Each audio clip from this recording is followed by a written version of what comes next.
Hello students, सबको मेरा हार्दिक जय स्वामीनारायण। आप 11th स्टैंडर्ड में साइंस ग्रुप में आपने एडमिशन ले लिया है और आप मैथमेटिक्स ग्रुप में हो और आप मैथ्स में बहुत ही बढ़िया कर रहे हो, तो उन लोगों के लिए मेरा ये एक मस्त वाला वीडियो आ रहा है। हाँ, 11th साइंस आपने शुरू में शुरू किया होगा, तो शुरू में कई सारे बच्चे और कई सारे स्कूल्स में इजी चैप्टर्स से लेके डिफ़िकल्ट चैप्टर्स में जाते हैं। तो वही आज इजी वाला चैप्टर हम रिवाइज करेंगे और उसके एक्स्ट्रा वाले एग्जाम्पल्स हम लेने वाले हैं। वीडियो को ध्यान से देखते रहिएगा, क्योंकि एक ही वीडियो में पूरा चैप्टर नहीं आएगा। उसके ये पार्ट 1 होएगा, फिर पार्ट 2 होने वाला है, फिर पार्ट 3 होने वाला है। कितने भी पार्ट्स हो आप बन के रहिए। अगर अच्छा लगता है तो लाइक करना, अपने फ्रेंड्स को भेजना। आप भी खुद पढ़ सकते हो, कहीं पे भी आपको समझ में ना आए तो आप कई बार आप रिवाइंड भी कर सकते हो, फिर से समझ सकते हो, कमेंट भी कर सकते हो, और मेरा मोबाइल नंबर भी दिया है, आप मुझे व्हाट्सअप भी कर सकते हो। तो आज का हमारा चैप्टर है 11th standard science stream maths वाले ग्रुप वाले बच्चों के लिए चैप्टर नंबर 15 स्टैटिस्टिक। ये जो बच्चा चैप्टर है वो हम 9th स्टैंडर्ड से आई थिंक पढ़ते आ रहे हैं। 9th स्टैंडर्ड में भी आपने डेटा हैंडलिंग, 8th स्टैंडर्ड में भी पढ़े थे, थोड़ा बहुत स्टैटिस्टिक पढ़े थे। 10th स्टैंडर्ड में तो आप बहुत बढ़िया आप पढ़े हो, मीन मीडियन मोड का पूरा फंडामेंटल लॉजिक आप करके आए हो। लेकिन अब 11th साइंस में क्या, तो 11th साइंस एक नई स्टोरी है। जैसे आप बोल सकते हो कि एक मूवी का एक पार्ट हमारा 10th स्टैंडर्ड में ख़त्म हो गया, 11th स्टैंडर्ड में एक नई मूवी स्टार्ट हो रही है। तो जो पहले वाली मूवी है उसको भी याद रखना पड़ेगा, ठीक है ना। आप बाहुबली पिक्चर देखते हो तो बाहुबली मूवी में पार्ट 1 इतना हिट गया था और पार्ट 2 भी उससे भी ज़्यादा हिट की गया, क्योंकि उसने कई जगह पे उसने एक स्टॉप कर दिया कि भाई चलो इतना स्टॉप कर दो, पब्लिक को एक्साइटमेंट मोड में ला दो, फिर आप नई तरह से नई सीक्वेंस को स्टार्ट कर सकते हो। वैसे ही ये स्टैटिस्टिक वाला एक बढ़िया वाला चैप्टर जो आप लास्ट ईयर भी कर रहे थे और वो ईजी रहा था। कई बच्चों को पूरे इंडिया में ये चैप्टर बहुत ही ईजी लगता है, इसलिए सारे टीचर्स सारे स्टूडेंट्स को मज़ा आता है इसमें करने के लिए। तो वही चैप्टर मैं आज करने वाला हूँ। तो पढ़ते हैं हमारा chapter number 15 statistic. Okay students, तो चैप्टर टाइटल हो गया है स्टैटिस्टिक। वैसे तो ये चैप्टर का नाम भले स्टैटिस्टिक रखा गया हो, लेकिन मेन जो नाम है उसका वो है dispersion. So now what is dispersion? Disperse यानी टू डिस्पर्स, वहां से वर्ब आया है। दूसरा उसका सिमिलर मीनिंग है डेविएशन।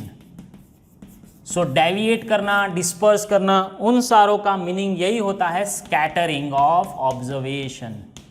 ठीक है, डिटेल में हम नहीं जाने वाले हैं। So scattering of observation is called our dispersion. तो डिस्पर्जन के 4 टाइप्स के मेजर है। अगर आप टेक्स्ट बुक से पढ़ रहे हो तो बहुत ही लंबा उन लोगों ने समझाया हुआ है, इसलिए मैं शॉर्ट में बोल रहा हूं। फर्स्ट इज रेंज, जो हमारा हाईएस्ट यानी कि मैक्सिमम और मिनिमम जो ऑब्जर्वेशन होता है उन दोनों का हम डिफरेंस लेते हैं। सेकेंड जो होता है वो मीन डेविएशन, यहां से हमारा एक्चुअल चैप्टर स्टार्ट हो रहा है। So second one is mean deviation. Third one is standard deviation, जो कि ये भी एक इम्पॉर्टेंट पार्ट है। और फोर्थ वाला है हमारा क्वार्टाइल डेविएशन। ये अभी तक आपके सिलेबस में इंक्लूड नहीं हुआ है। जब आप कभी हायर स्टडीज़ में जाओगे और वहाँ पे स्टैटिस्टिक पढ़ोगे, या इंजीनियरिंग फील्ड में जाओ, साइंस की कोई भी आप फील्ड में जाओ, तो स्टैटिस्टिक आने ही वाला है। वहाँ पे आप ये क्वार्टाइल डेविएशन पढ़ने वाले हो। तो अभी रेंज का तो कोई है नहीं, कोई एग्जाम्पल्स नहीं है, कोई टॉपिक नहीं है, सिर्फ इतना ही है कि भाई मैक्सिमम माइनस मिनिमम। तो हमारा जो चैप्टर स्टार्ट हो रहा है वो है मीन डेविएशन। अभी जो मीन डेविएशन है वो एग्जैक्टली है क्या, नाम से ही उसका मीनिंग है मीन डेविएशन। जो मीन मीडियन मोड आप पढ़े हुए हो वहां से हमको लेना है, लेकिन उसका जो डेविएशन है वो 2 पार्ट से होता है, अबाउट मीन और अबाउट मीडियन। कई बच्चों को कंफ्यूजन होता है, सर नाम में मीन रखा हुआ है और यहाँ पे आप मीडियन भी ले रहे हो। तो भाई मीन को हम एवरेज भी बोल सकते हैं। तो एवरेज का मीनिंग आपको पता है कि समेशन और डिवीजन बाय दैट ऑब्जर्वेशन। तो यहाँ जहाँ कहीं भी ये पैटर्न आपको मिलेगी वहाँ पे आपका वर्ड मीन डेविएशन आने वाला है। सो ये वर्ड का मीनिंग हमारे सिंबल के साथ है। सो उसके 2 पार्ट है, मीन डेविएशन अबाउट मीन और मीन डेविएशन अबाउट मीडियन। तो चलो उसके बारे में आगे जाते हैं और उसके एक्स्ट्रा एग्जांपल्स भी करते हैं। ओके, तो मीन डेविएशन अबाउट मीन और मीन डेविएशन अबाउट मीडियन की एक फॉर्मूला है जो आपको याद रखनी पड़ेगी। इसका सिंबल है delta x bar. So delta x bar is summation of xi minus x bar upon n। तो यहां क्या होने वाला है, वही डेल्टा m यानी कि median summation of xi minus m upon n। ठीक है, सो डेविएशन, ये जो माइनस वाला आप सिंबल देख रहे हो उसको ही बोलते हैं हम डेविएशन। सो सारे के सारे डेविएशन को ऐड करो, उसके टोटल ऑब्जर्वेशन से आप डिवाइड करो। तो आप देख सकते हो 10th स्टैंडर्ड में आप 3 तरीके के एग्जांपल्स पढ़े थे। First one is ungrouped data. ठीक है, ये जो है काम आपने किया है वो अनग्रुप्ड डेटा का है। और दूसरा जो होता है वो ग्रुप्ड डेटा। ग्रुप्ड डेटा में भी 2 टाइप के एग्जांपल्स आते हैं। फर्स्ट वन इज डिस्क्रीट और सेकेंड वन इज जो हम बोलते हैं कंटिन्यूअस। और कई बच्चे ऐसे भी बोलते हैं क्लास वाला बिना क्लास वाला। जो क्लास वाला होता है वो कंटिन्यूअस होता है, जो बिना क्लास वाला होता है वो डिस्क्रीट होता है। ऐसे याद करने की भी मेथड है, लेकिन डिस्क्रीट का मीनिंग होता है एट द पॉइंट। जो एक्सआई सिंपल हम लेते हैं, फ्रीक्वेंसी तो आने ही वाली है क्योंकि यहाँ पे ग्रुप्ड डेटा है। अनग्रुप्ड है तो वहाँ पे फ्रीक्वेंसी नहीं आएगी। सो उसके लिए एक फॉर्मूला जनरेट हो रही है, पैटर्न वही की वही है, सिर्फ एफआई वाला जो टर्म है वो मल्टीप्लाई होने वाला है। ठीक है बच्चों, तो यहाँ पे क्या होएगा, same sigma F I X I minus M upon N. हाँ, एन की जगह पे अब हम सिग्मा एफआई भी लिख सकते हैं। So this is your first topic, और फर्स्ट टॉपिक का ये हमारी थोड़ी सी छोटी सी वाली नोट है। ओके स्टूडेंट्स, तो अब हम हमारे एक्स्ट्रा वाले एग्जाम्पल स्टार्ट करते हैं, जिसका पीडीएफ वर्जन एक्स्ट्रा वालों का मैंने अपने नीचे जो आपका डिस्क्रिप्शन बॉक्स है वहाँ पे दे दिया है। आप वहीं से पिक कर सकते हो और उठा के एग्जाम्पल्स कर सकते हो। टेक्स्ट बुक का एक भी एग्जाम्पल मैं नहीं करने वाला हूँ, क्योंकि टेक्स्ट बुक के एग्जाम्पल्स तो आप वैसे भी स्कूल में क्लास में करते हो। सो मैंने आर.डी. शर्मा, अग्रवाल, अरिहन ऐसी जो कई सारी जो बुक्स होते हैं अच्छी वहाँ से मैंने एक उठा के मेरा एक पैम्पलेट क्रिएट किया है, और वो वाले जो सम्स है वो बहुत बढ़िया होते हैं। टेक्स्ट बुक के तो एकदम इजी लेवल के होते हैं, वो तो आपको आ ही जाएंगे, कहीं से भी आपको सॉल्यूशन भी मिल जाएगा। लेकिन ये जो अच्छे वाले एग्जाम्पल्स होते हैं वो स्टूडेंट्स को करने के लिए दिक्कत होती है, तो वो मैं आज यहाँ से वीडियो सॉल्यूशन के ज़रिए मैं आपको देने वाला हूँ। तो कई भी बच्चे हो, किसी भी स्कूल के, किसी भी सीबीएसई बोर्ड या स्टेट बोर्ड के हो, तो आप दे सकते हो और आपको यहाँ से सॉल्यूशन मिल जाएगा। ठीक है, सो ये हमारा पहला वाला एग्जाम्पल है। वैसे तो ये example mean deviation about mean का है, लेकिन आपको टॉपिक समझ में आए और आप सॉल्यूशन इजी तरह से कर सकते हो, इसलिए मैं मीन डेविएशन अबाउट मीन भी करूँगा और मीडियन भी करने वाला हूँ। दोनों एग्जाम्पल्स में यहीं पे दिखाने वाला हूँ। ठीक है, तो ये हमारा एक एग्जाम्पल है। जैसे कि आप देख सकते हो, मीन और जो मीडियन है वो हम 10th स्टैंडर्ड में पढ़ के आए हैं। मीन का हमारी जो मेथड है याद है आपको, I think step deviation method. हाँ, और मीडियन की ऐसी तो कोई मेथड नाम नहीं है, लेकिन L प्लस मैं एक बार लिख लेता हूँ सो आपको रिवाइज हो जाए, A plus sigma FI UI upon sigma FI into our class length. ये जो हमारी थी स्टेप डेविएशन वाली मेथड थी। और मीडियन के लिए आप देख सकते हो L plus N/2 minus CF। हाँ, कई बुक्स में अलग अलग तरीके से कई स्टूडेंट्स, कई बच्चे, कई टीचर्स पढ़ाते हैं और पढ़ते हैं, लेकिन फॉर्मेट ऐसा ही रहने वाला है। तो चलो पहले हम मीन फाइंड करते हैं। ठीक है, तो मीन के लिए हमारा क्लास और FI रेडी है, डिश तैयार है, अब हमको खाना है। तो आई थिंक ये टोटल 8, 10, 18, 19 और 5, ये टोटल हमारा होता है 110 बराबर। चलो, तो पहले हम फाइंड करेंगे उसका मिडिल टर्म। जो मिडिल टर्म होता है वो इन दोनों का एवरेज होता है, यानी कि 15। ये पूरा का पूरा आप 10th स्टैंडर्ड में पढ़ के आए हो।